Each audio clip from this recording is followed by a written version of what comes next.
Bismillah, Assalamualaikum warahmatullahi wabarakatuh teman-teman. Video ini kami buat untuk memenuhi tugas mata kuliah Manajemen Strategi Bisnis Islam dengan topik Manajemen Strategi dan Keunggulan Bersaing atau Competitive Advantage. Nah, selanjutnya kita langsung masuk ke pembahasan. Bismillah, Assalamualaikum warahmatullahi wabarakatuh. Baik, saya akan membacakan materi kami. Poin pertama, apakah manajemen strategi dan keunggulan bersaing penting dalam sebuah bisnis? Nah, manajemen strategi dan keunggulan bersaing merupakan aspek-aspek yang sangat penting bagi keberhasilan bisnis di era persaingan yang kompetitif saat ini. Nah, dengan menerapkan manajemen strategi yang efektif dan membangun keunggulan bersaing yang berkelanjutan, perusahaan dapat meningkatkan kinerja, memperluas pangsa pasar, dan mempertahankan profitabilitas dalam jangka panjang. Nah, hal ini menjadi kunci bagi keberhasilan dan keberlanjutan bisnis di tengah persaingan yang semakin ketat. Selanjutnya, keunggulan bersaing menentukan keberhasilan bisnis, di mana keunggulan bersaing adalah kondisi suatu perusahaan dapat menawarkan produk atau layanan yang lebih baik atau lebih murah dibandingkan dengan pesaingnya, sehingga mampu menarik lebih banyak pelanggan dan meningkatkan profitabilitas. Adapun dampak keunggulan bersaing terhadap keberhasilan bisnis, yang pertama, meningkatkan profitabilitas, yang kedua, citra merek yang kuat, yang ketiga, loyalitas pelanggan, yang keempat, inovasi berkelanjutan, dan yang terakhir, posisi pertahanan yang kuat. Baik, selanjutnya akan dilanjutkan oleh teman saya. Lanjut, poin kedua yaitu strategi bersaing dalam menciptakan keunggulan. Strategi bersaing merujuk pada rencana jangka panjang yang dirancang untuk membantu perusahaan unggul di mata konsumen dan membedakan diri dari pesaing. Hal ini melibatkan pemanfaatan keunggulan kompetitif seperti biaya yang lebih rendah, kualitas produk yang lebih baik, atau inovasi yang unik. Sebab yang ketiga yaitu tipe-tipe strategi bersaing. Pertama, strategi keunggulan biaya. Perusahaan berusaha untuk memproduksi barang atau jasa dengan biaya terendah. Ini dapat dicapai melalui operasional, skala ekonomi, dan pengurangan biaya produksi. Kedua, strategi diferensiasi. Dalam strategi ini, perusahaan menciptakan produk atau layanan yang unik dan berbeda dari yang ditawarkan oleh pesaing. Diferensiasi dapat dilakukan melalui inovasi, kualitas tinggi, dan fitur khusus yang menarik bagi konsumen. Yang ketiga, strategi fokus atau spesialisasi. Perusahaan memilih segmen pasar tertentu dan berfokus pada kebutuhan spesifik pelanggan dalam segmen tersebut. Langkah penyusunan strategi bersaing. Poin pertama yaitu analisis lingkungan. Memahami kondisi pasar dan lingkungan persaingan sangat penting. Ini termasuk analisis SWOT yaitu Strengths, Weakness, Opportunities, Threats untuk mengidentifikasi kekuatan dan kelemahan internal serta peluang dan ancaman eksternal. Poin kedua yaitu penentuan posisi bersaing. Perusahaan harus menentukan posisi strategisnya di pasar, apakah ingin menjadi pemimpin biaya, inovator, atau penyedia layanan yang terbaik. Baik, selanjutnya dilanjutkan oleh teman saya. Baiklah, melanjutkan pembahasan. Yang kelima, break even point atau disingkat BIP adalah titik di mana total pendapatan sama dengan total biaya, sehingga perusahaan tidak mengalami kerugian atau keuntungan. Yang keenam, rasio utang terhadap ekuitas, di mana rasio ini mengukur proporsi utang yang dimiliki perusahaan dibandingkan dengan ekuitas pemegang saham. Yang ketujuh, pertumbuhan pendapatan, yakni mengukur persentase peningkatan pendapatan dari periode ke periode. Contohnya, jika pendapatan tahun lalu adalah $800.000 dan tahun ini menjadi $1 juta, maka pertumbuhan pendapatannya adalah 25%. Adapun poin pembahasan yang keempat, kriteria keberhasilan usaha dari sisi non-finansial, yakni diantaranya yang pertama, kualitas produk atau layanan, di mana kualitas produk atau layanan mencerminkan seberapa baik produk atau jasa memenuhi kebutuhan dan harapan pelanggan. Contohnya, sebuah perusahaan yang secara konsisten menerima ulasan positif dari pelanggan mengenai kualitas produknya, menunjukkan keberhasilan dalam hal tersebut. Yang kedua, tingkat kepuasan pelanggan, di mana mengukur seberapa puas pelanggan terhadap produk atau layanan yang diberikan. Contohnya survei kepuasan pelanggan yang menunjukkan tingkat kepuasan di atas 80% bisa menjadi indikator keberhasilan. Yang ketiga, reputasi perusahaan, di mana mencakup persepsi publik tentang perusahaan, termasuk kepercayaan dan citra merek. Contohnya, perusahaan yang dikenal sebagai pemimpin dalam tanggung jawab sosial atau lingkungan cenderung memiliki reputasi yang lebih baik.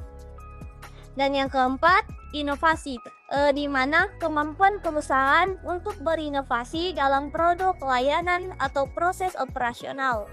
Contohnya, perusahaan teknologi yang secara rutin meluncurkan produk baru dengan fitur inovatif menunjukkan keberhasilan dalam inovasi.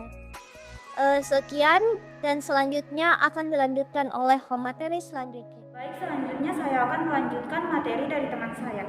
Lanjutannya, bagian 3, inovasi dan teknologi. Menggunakan teknologi untuk meningkatkan efisiensi dan menciptakan produk baru adalah kunci dalam strategi bersaing. Yang keempat, fokus pada kualitas. Menjaga kualitas produk atau layanan sangat penting untuk membangun reputasi positif dan loyalitas pelanggan. Yang kelima, pemantauan kinerja. Perusahaan perlu melakukan evaluasi terus-menerus terhadap kinerja strategi bersaing mereka dan siap untuk beradaptasi dengan perubahan pasar. Ketiga, kriteria keberhasilan usaha dari sisi finansial. Contohnya, yang pertama, laba bersih atau net profit. Laba bersih adalah keuntungan yang diperoleh setelah semua biaya dan beban dikurangi dari total pendapatan. Ini menunjukkan seberapa efisien perusahaan dalam menghasilkan keuntungan. Yang kedua, pendapatan atau revenue. Pendapatan adalah jumlah total uang yang diterima perusahaan dari penjualan produk atau layanan dalam periode tertentu. Yang ketiga, margin atau keuntungan, profit margin. Margin keuntungan adalah presentasi laba bersih dibandingkan dengan total pendapatan yang menunjukkan efisiensi operasional perusahaan. Dan yang terakhir, arus kas, cash flow. Arus kas mencerminkan seberapa baik perusahaan menghasilkan dan mengelola arus kasnya, baik dari aktivitas operasional, investasi, maupun pendanaan. Saya akan melanjutkan penjelasan materi dari teman saya, yaitu nomor 5, pengembangan karyawan. Investasi dalam pelatihan dan pengembangan karyawan untuk meningkatkan keterampilan dan kompetensi mereka. Contohnya program pelatihan berkelanjutan yang menghasilkan peningkatan produktivitas karyawan menjadi indikator keberhasilan. Kemudian yang keenam, hubungan dengan perusahaan, hubungan dengan pemangku kepentingan, hubungan baik dengan pelanggan, pemasok, mitra bisnis, dan komunitas lokal. Contohnya kerjasama yang kuat dengan pemasok yang menghasilkan kualitas bahan baku yang lebih baik dapat meningkatkan kinerja keseluruhan perusahaan. Kemudian yang ketujuh, keberlanjutan operasional.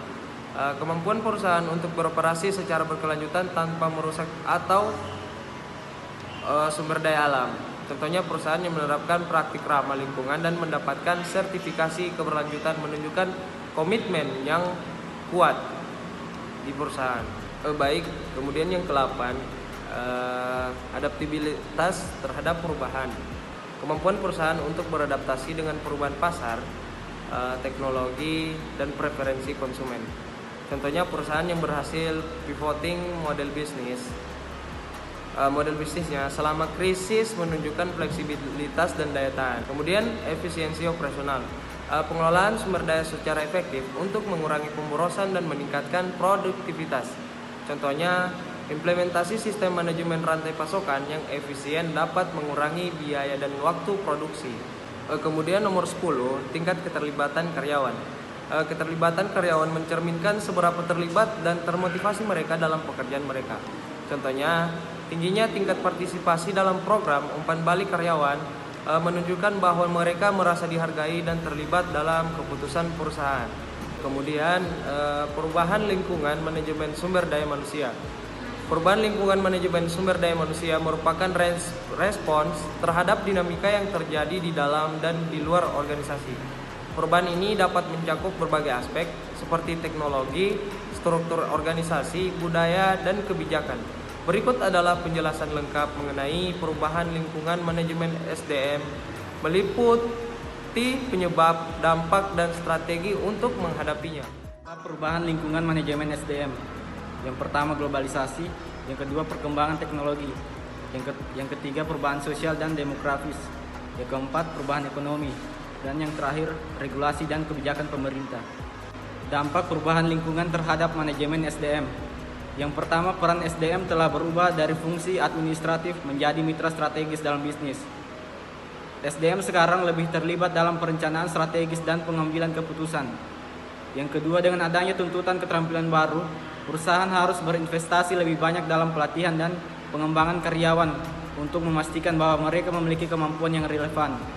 Yang ketiga, organisasi perlu menciptakan budaya yang mendukung keterlibatan karyawan untuk meningkatkan produktivitas dan kepuasan kerja. Keterlibatan ini dapat dicapai melalui komunikasi yang terbuka dan partisipasi karyawan dalam pengambilan keputusan. Yang keempat, perusahaan harus memiliki strategi manajemen perubahan yang baik untuk mengatasi resistensi terhadap perubahan. Ini termasuk komunikasi yang jelas tentang manfaat perubahan serta dukungan emosional bagi karyawan. Strategi menghadapi perubahan lingkungan manajemen SDM. Yang pertama, membangun saluran komunikasi dua arah untuk mendengarkan kekhawatiran karyawan dan memberikan informasi yang jelas tentang perubahan yang akan terjadi. Yang kedua, menyediakan program pelatihan berkelanjutan untuk meningkatkan keterampilan karyawan sesuai dengan kebutuhan organisasi yang berubah. Yang ketiga, melibatkan karyawan dalam proses perubahan melalui kelompok kerja atau komite untuk memberikan masukan dan membantu implementasi perubahan. Yang keempat, menyediakan program dukungan psikologis bagi karyawan untuk membantu mereka mengatasi stres akibat perubahan. Dan yang terakhir, membangun struktur organisasi yang fleksibel agar dapat dengan cepat beradaptasi terhadap perubahan lingkungan bisnis. Baik, alhamdulillah. Kurang lebih itulah beberapa materi yang bisa kami sampaikan. Maaf atas segala kekurangan yang ada. Sekian, wassalamualaikum warahmatullahi wabarakatuh.